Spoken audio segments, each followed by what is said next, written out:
So jivas are everywhere. They are wandering over so many planets, Brahmandas. And millions of Brahmandas we have been wandering. That is why Brahmanda, Bramite, Kona. So that sloka is telling that the Jivatma, they are all have, wandering all the places. And if you see the, look at it, this are just these ants or something, or it's called easels in India. Just look at the small insect that is crawling on the sand here, outside, inside, outside, all the places there. So what we do is we just call the pesticide guy, and then he will come and then kill them. That's a different thing. But what is the purpose of this wandering in so many worlds? Why so many jivas are taking so many different bodies and wandering all over is just very simple answer: to enjoy. But do they enjoy? These easels I was talking about, they really appear in the rainy seasons in India. It will be all walls and everywhere. So people normally, catch all of them, collect all of them, and fry them and eat, because for them it's a delicacy. It comes only in some season. So they say it's very good for eyesight. Anyway, look at here how jivas are actually entangling in this world. Are they really enjoying is the question. Look at this small cow dung beetle. It is so happy that he got a lump, small lump of cow dung, and it is enjoying it. Same way, a pig also runs and finds something and it thinks it is enjoying. But just look at it closely and imagine the millions of births the jivas had been taking. This little cow dung beetle could have been a big doctor in the previous life, who knows? And it could have been a big scholar. And it could have been a great king. But now you see how he is a tiny worm crawling and enjoying a lump of cow dung.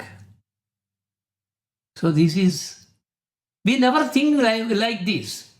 We are happy, we got a human body, so we should enjoy our life as much as possible. This is our focus all the time.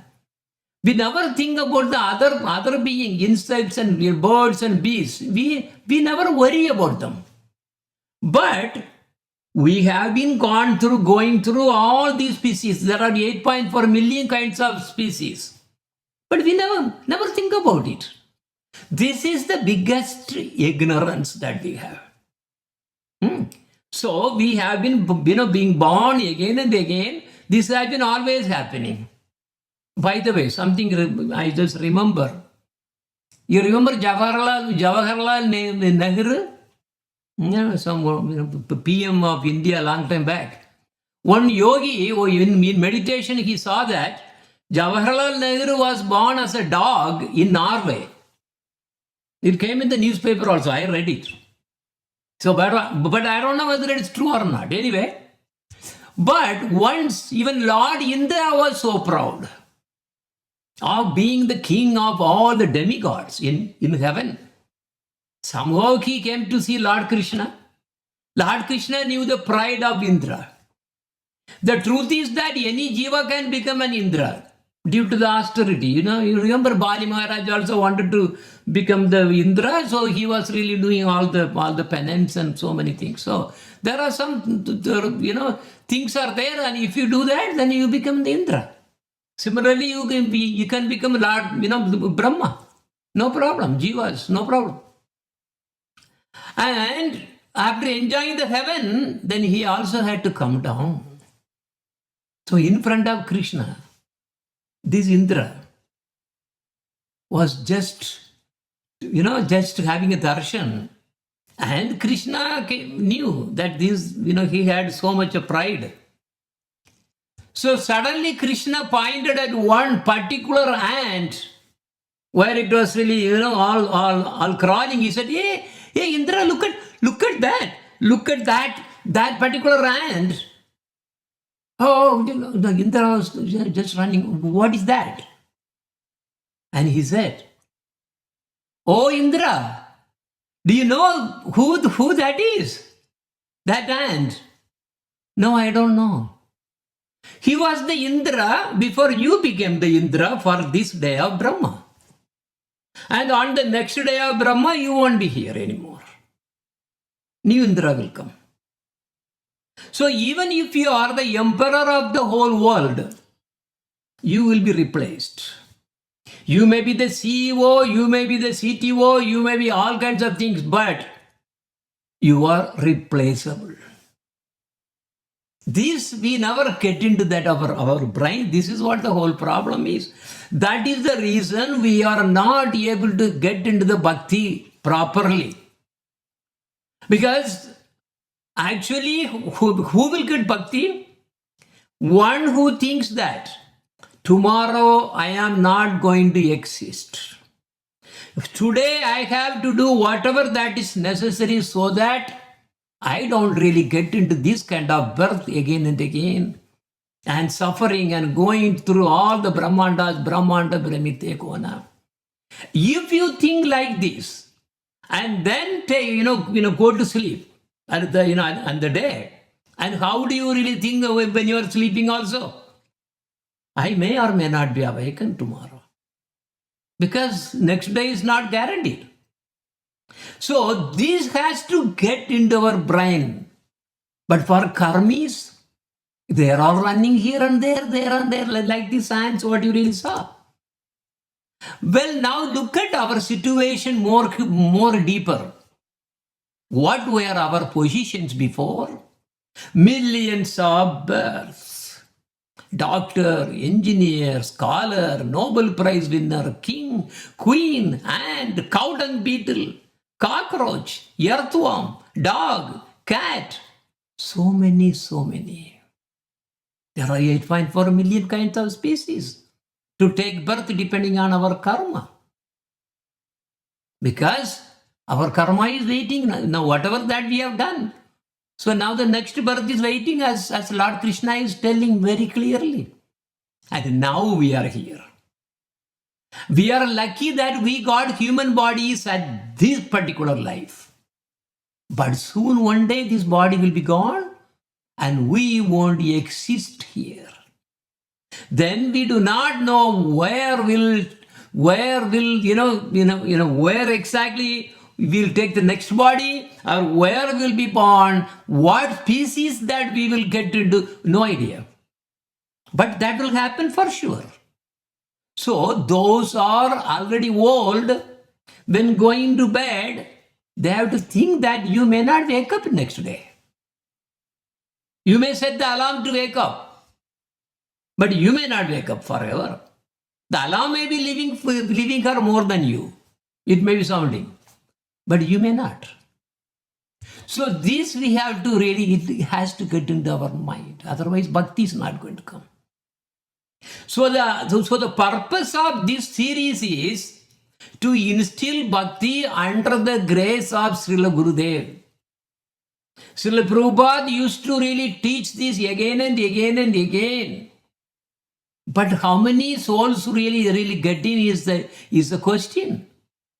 So he really came to give with the highest, to make all the jivas the top class devotees. But this is where we have the problem. We are not realizing this fact, what I have just told a little bit about. But not all the people think about like this, I said. They simply wander here and there, trying to enjoy whatever they can.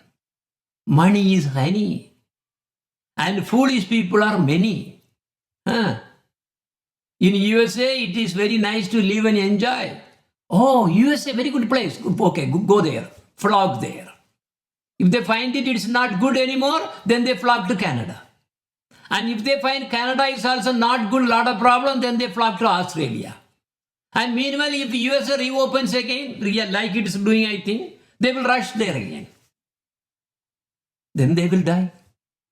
They get another body. Any body we have, it's not in our control. So we are looking at this insect and laughing for what it is doing. But saints are laughing at us. The karma is for what, we are fighting for. Right?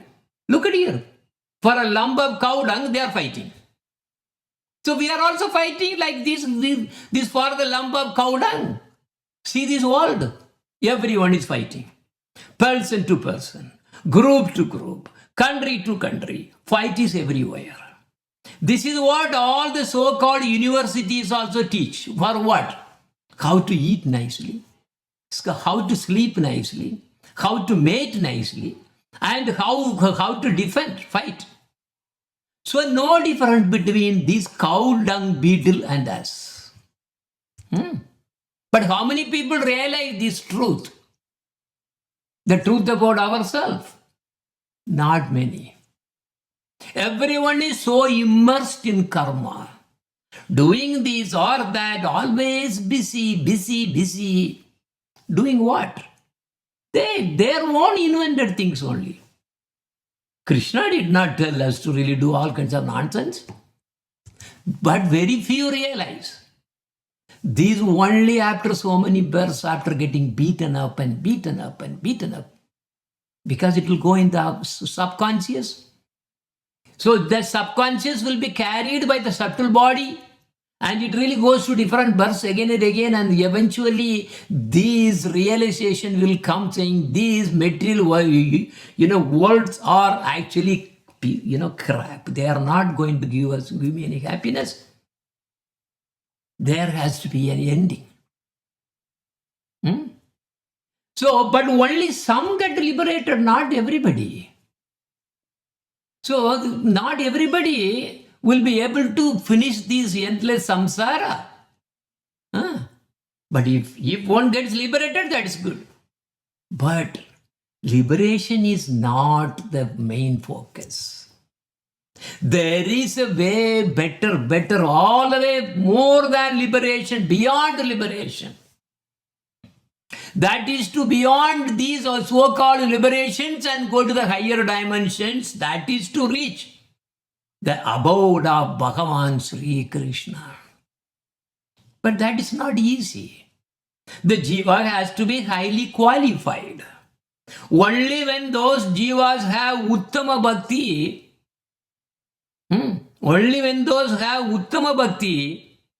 they can attain the supreme abode. Otherwise not.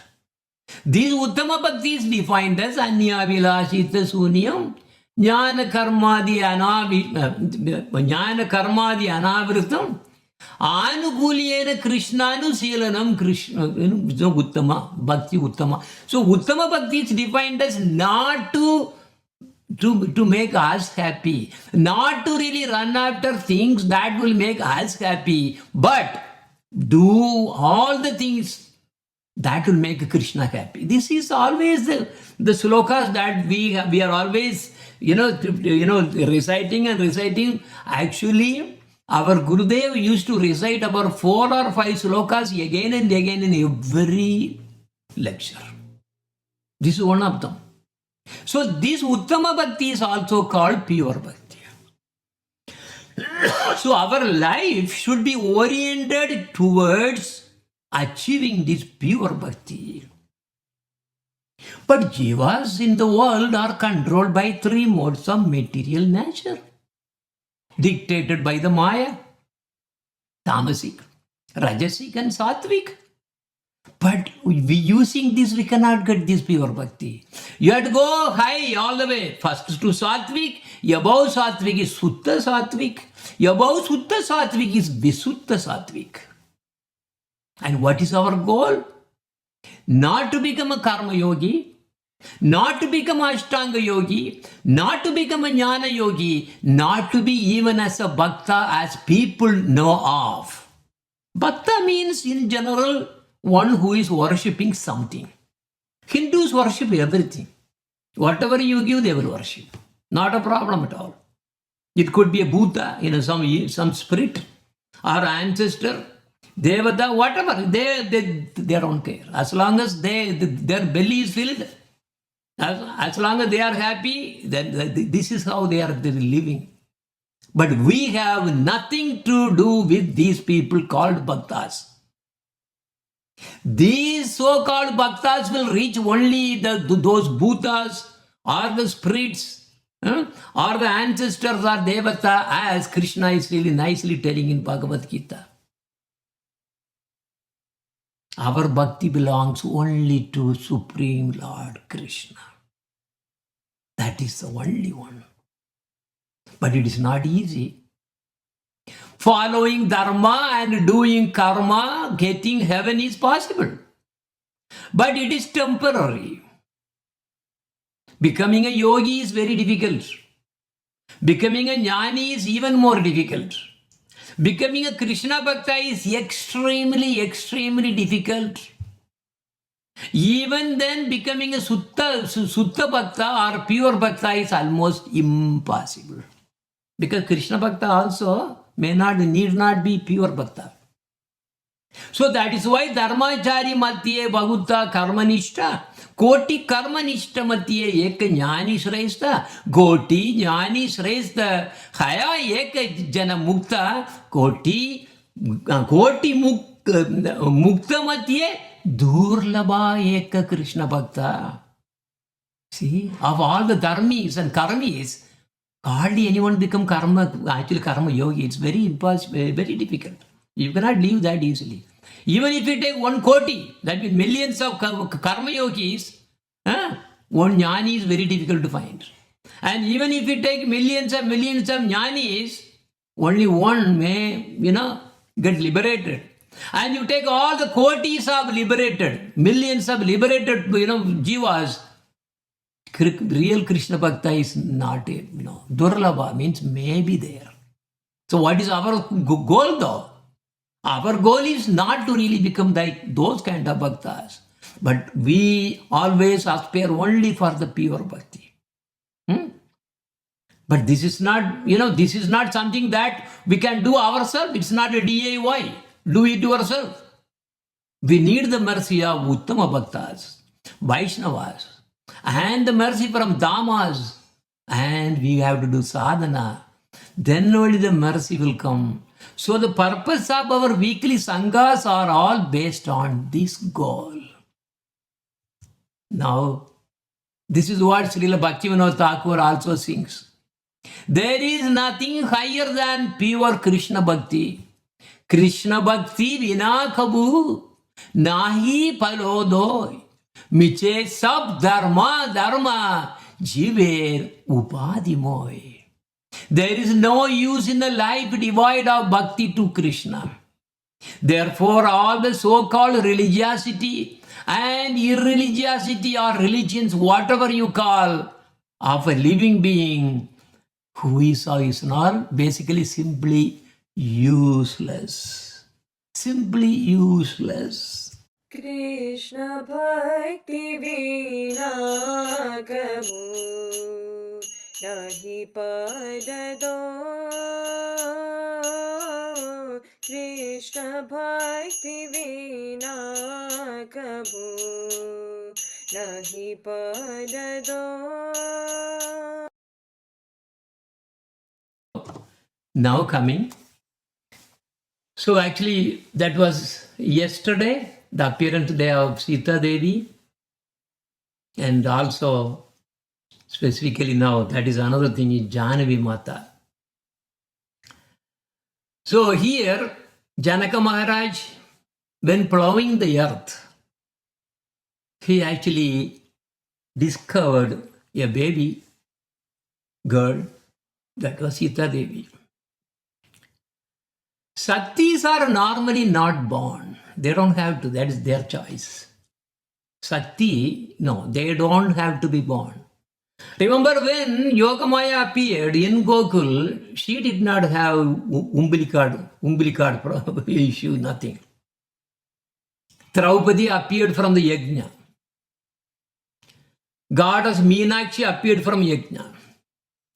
So Yogamaya appeared at Gokul, yes, it was not born, appeared.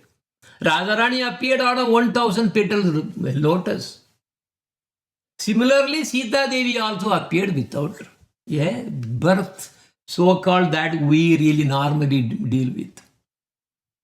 And again, in connection to us, our pure bhakti, because we concentrate on Vrajdam, Navadvidam.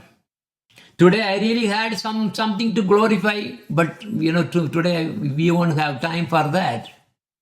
In the Modadrumadvipa of Navadvipa Dham, there is a story about Lord Rama that happened there. In the previous Kalpa, Lord Ramachandra was banished to live in the forest. So this is the thing always happening. Ramayana is a pastime that really happens with different flavors in different Kalpa. So Lord Rama, Lakshmana and Sita Devi, all three came to this Modadrumadvipa and sat under a very large banyan tree, which was spanning for a long distance. Okay? There, sitting under Lord Rama asked Lakshmana to build a hut under it. So when living in this forest, seeing the beauty of the forest, Lord Rama smiled. Which forest is this? This is Navadvip. Okay, that's a different Kalpa. And Sita Devi asked why Lord Rama was smiling. Remember, usually when a husband smiles, all of a sudden, just like that, the wife used to be really, her curiosity will be so high. The brain will just blow off like that. But anyway, Sita Devi asked. And Lord Rama told, "Oh Sita Devi, in this pastime, I will weep in separation from you. And then I will worship you with the deity of you made of gold." Right? That also happened there in this last Treta Yuga. And in the next Leela, you will weep in separation from me, then I will be of golden color. And you will worship me with the deity of me in that golden color. As you all know in Ramayana, after bringing Sita Devi from Sri Lanka, Lord Rama soon had to banish Sita Devi in the forest. And after banishing Sita Devi to the forest, Lord Rama worshipped the golden deity of Sita Devi when performing the yajna. Lord Rama was also telling that he would inaugurate the Sankirtan movement and chanting the holy names of Krishna. Then Sita Devi immediately asked, "Why will you perform such pastime?" Lord Rama told that it would be to bestow Krishna prema to so many jivas.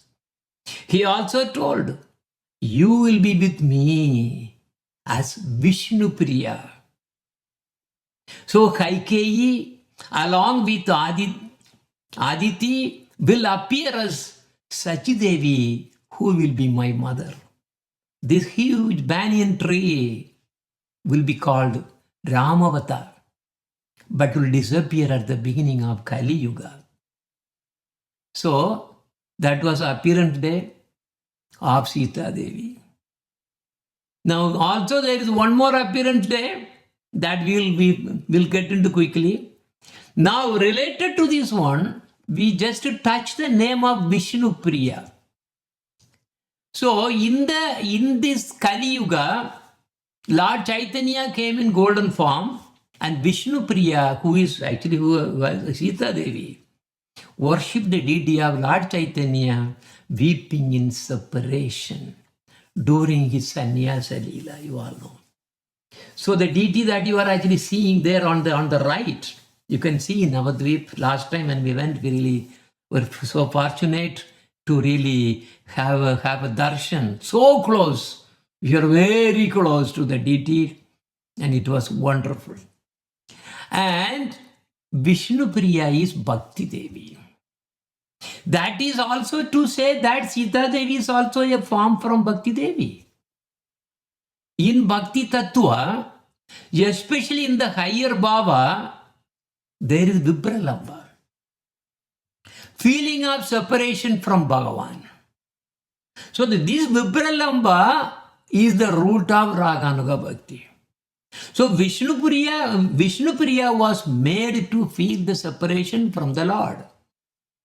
So the topmost that the Bhakti Devi gives is Vipralamba.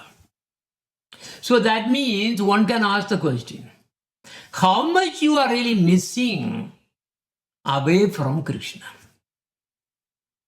If you feel that, you are fine.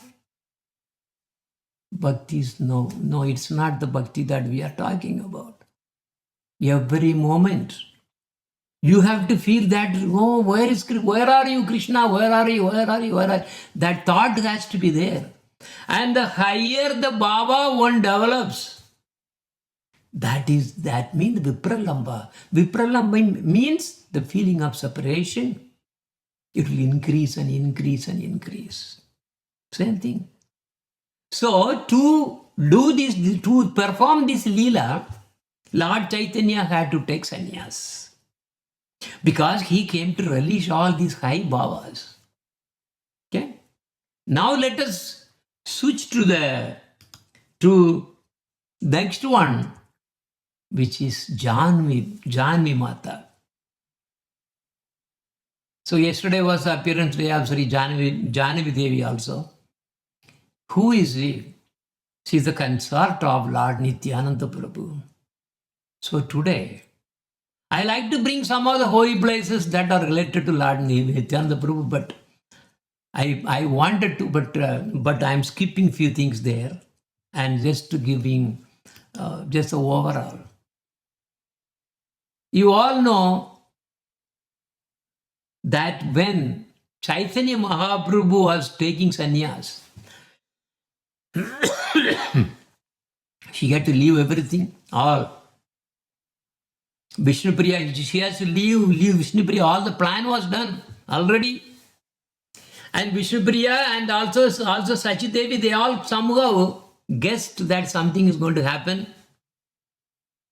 And before taking sannyas, Chaitanya Mahaprabhu and also Nityananda Prabhu, they came to a place called Ambika Kalna. And there lived a devotee called Gauridasa Pandit. So this Gauridasa Pandit was a Gopa. I think he was a Sudha. Okay, maybe, what is the name? Sudama maybe? I don't know, something.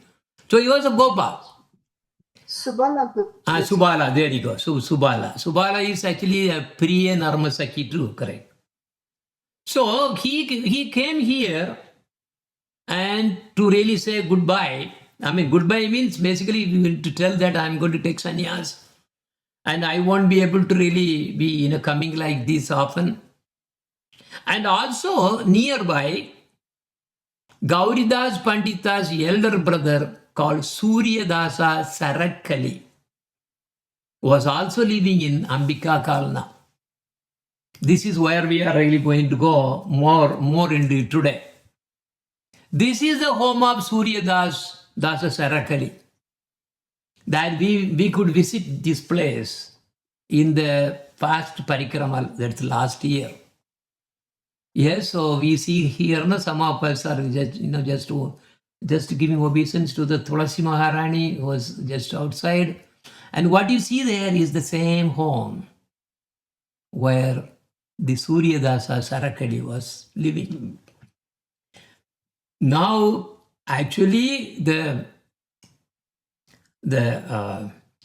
brother of Suryadas, there is a big story about that. So we are not, we don't have time for really going through that. But this Suryadas Sarakali had two daughters, Sri Vasudha and Jahnavi Devi. Who are they? They were none other than Varuni and Revati, the two consorts of Lord Balaram in Brajlila. So what you see is a temple inside that home. So remember you saw that the previous slide. So then when we enter, this is what we really see. And inside, you have actually, inside we can see the father. That means, this Suryadas Charakali, yeah. And also you have the deities of Janvi Mata, Vasuda and Janvi Mata, both are there. So that you can see there.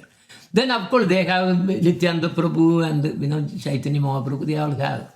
But anyway, so that's a different altar. Now Lord Nityananda Prabhu knew that Varuni and Revati had been born here as Vasudha and Jahnava Devi. He recognized them and, he recognized that, yes, they have appeared. So he came to the house of Suryadas Sarakal for marrying his two daughters. But Suryadas Sarakal also knew about Lord Nityananda Prabhu, of course, along with Lord Chaitanya Mahaprabhu. And all of a sudden, when Lord Nityananda Prabhu went to his home, he saw and he gave a nice welcome. But when Lord Nityananda Prabhu asked his two girls in marriage, Suryadas forgot everything and refused the Lord's proposal upfront. What did he say? He argued that it was not possible, as things had to be first considered based upon caste, the stars, family background. He also told that he was a Brahmana, while Lord Nityananda Prabhu was an outcast. So being refused, Lord Chaitanya Mahaprabhu immediately left the place, while Suryadas went inside his house, feeling disappointed too. Meanwhile, Suryadas assembled his family members inside the home and he explained to them what just happened. He also described to them about a dream that he had just seen the previous night. And meanwhile, now Nityananda Prabhu got so upset and he already walked away from the home. And this Suryadas Sarakal described, saying that in the dream he had seen his two daughters, Vasudha and Jahnava, as Varuni and Revati Devi, respectively. And they shone like mountains of gold and, effulgent, and applied with kumkum and adorned with fine clothes and jewelry. His two daughters stood on either side of Lord Nityananda Prabhu, who then revealed himself as Lord Balaram. So this he was narrating, but when he was he was really listening to Lord Nityananda Prabhu's question, he did not remember. It's all depending on what the Yogamaya wants to play, how the Leela has to manifest and everything. But hearing her father's words from inside the hall, inside the, another room, next room, Mother Jahnava and Jahnava Devi became overwhelmed with ecstasy, and tears of love glided down her beautiful face. She tried covering her face with a piece of cloth, but the whole cloth became soaked with tears, and she fell down unconscious with a loud sound. Everyone ran to her. And even they called the medicine man, Vaidyas. And they immediately came. And they checked all the pulses and everything, but they could not diagnose anything. And all the family members started to cry and they were in panic. Gauradas Pandita, because who is Gauradas? Gauradas, he was the younger brother. The younger brother of Suryadas Sarakal suggested, because he also came. Oh, you must have done, you have done some big aparat, Lord Nityananda Prabhu. So now they realized. They were all running out searching for Lord Nityananda Prabhu. Lord Nityananda Prabhu was found to be sitting under a tree finally. And there he was chanting. When they found him, Suryadas Sarakal begged for forgiveness and finally he was able to bring him back to his home. And meanwhile, what was the situation about on Jahnava Devi? She's completely she was not. That's it. Like a dead body. That's it. Nothing was happening, and she was just like dead body. And Nityananda Prabhu was just now walking towards the home of Suryadas.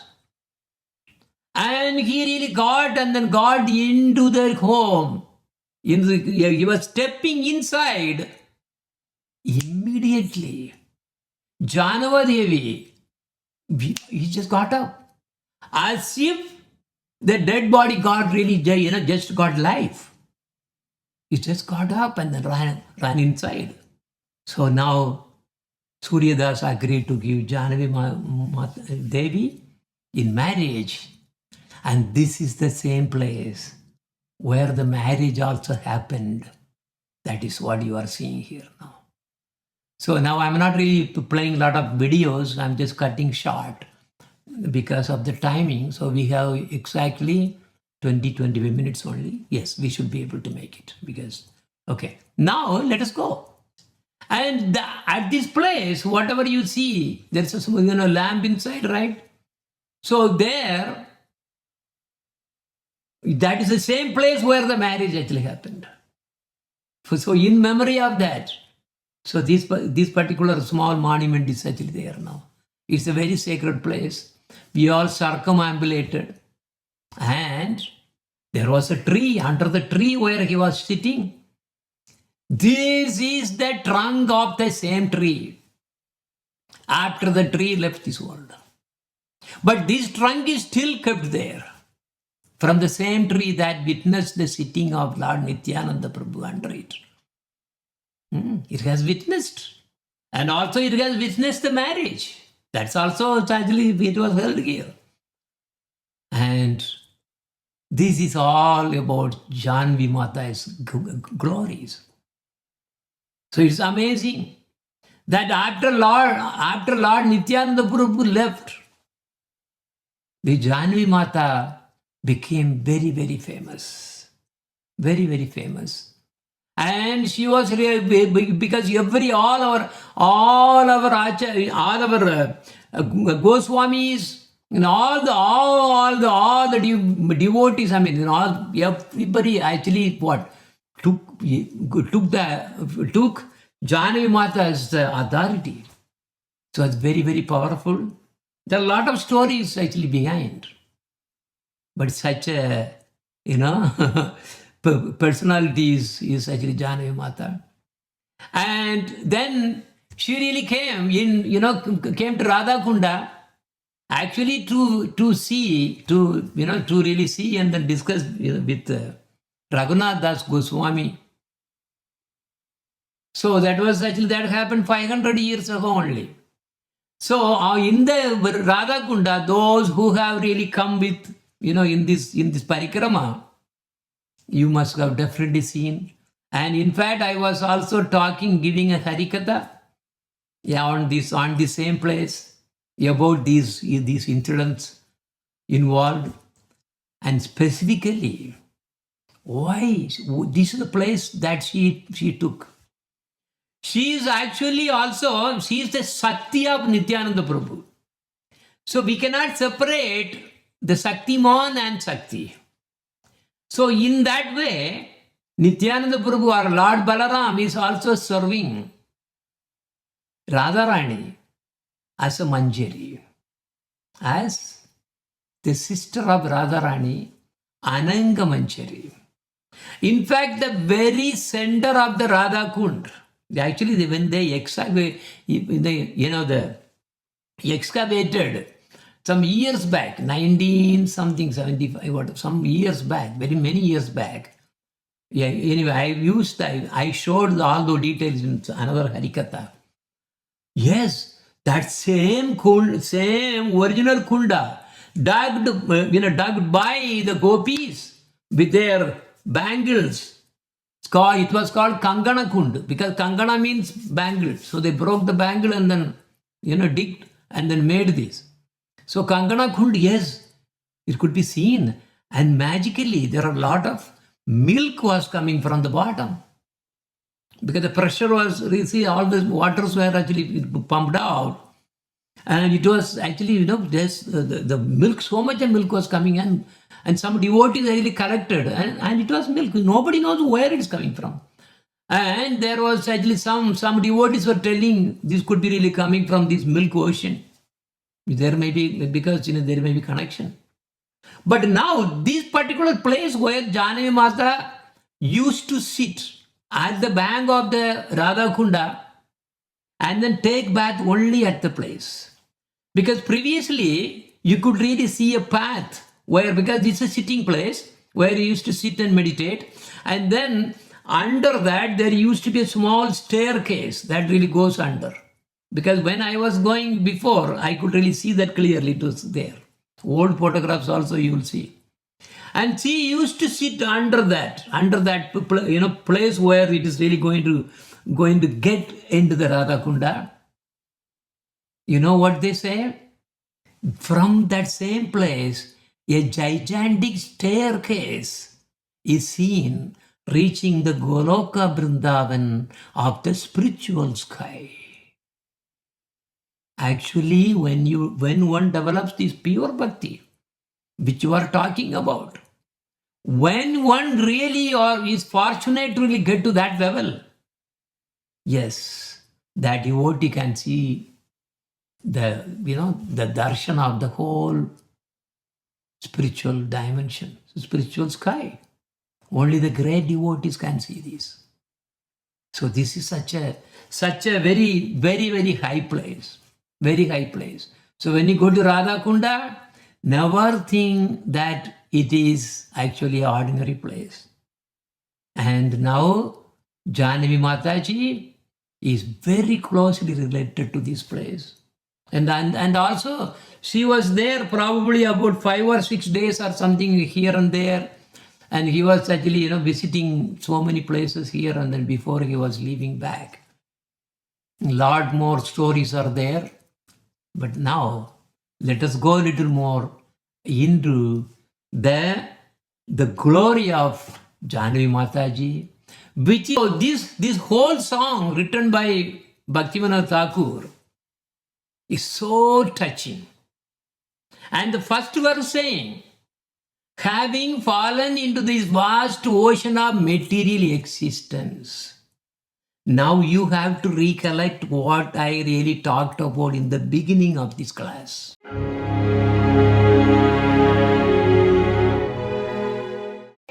Bhavar nabe pore mo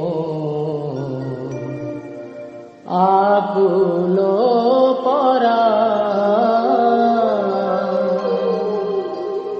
bhavar nabe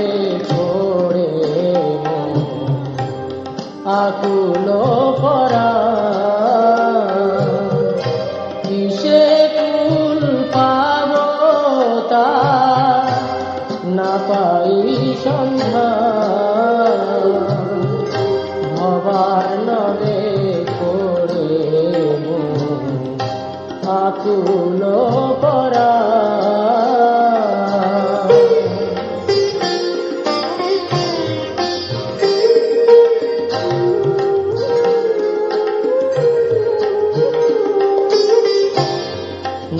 আছে করম বল নাহি জ্ঞান বল জাগ যোগ তপ ধর্ম না আছে সম্বল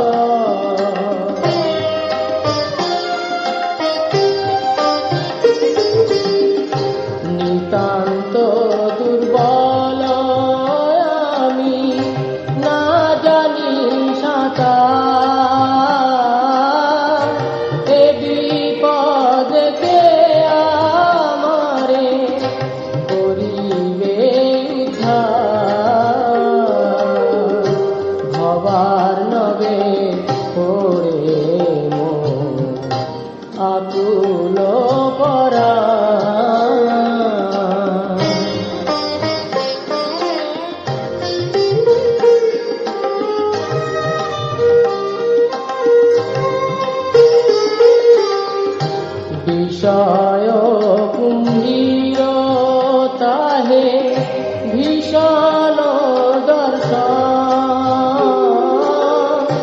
কামের তরঙ্গ সদা করে উত্তেজন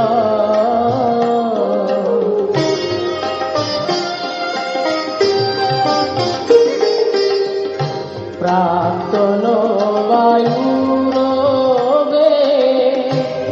সহিতে না পারি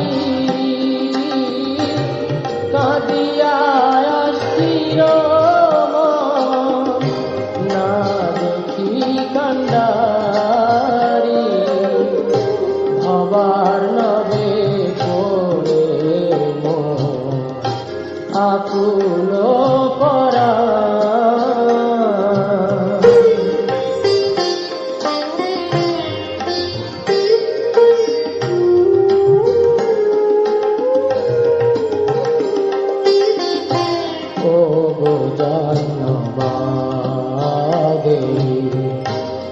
দাসে করুণা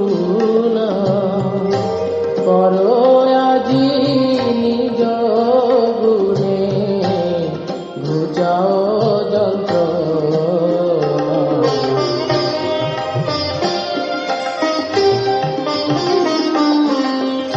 তোমার চরণ তরি তরিয়া ভবার নব পার হব করেছি নিশ্চয়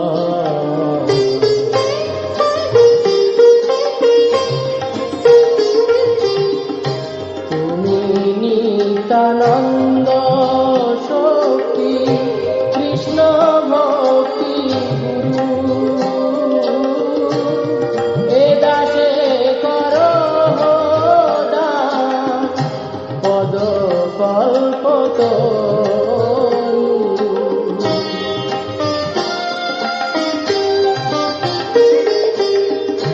কত কত পামরে রে করেছ উদ্ধার তোমার চরণে একাঙ্গাল ভবার নবে পড়ে আকুল পরা ভবার নবে পড়ে আকুল পরা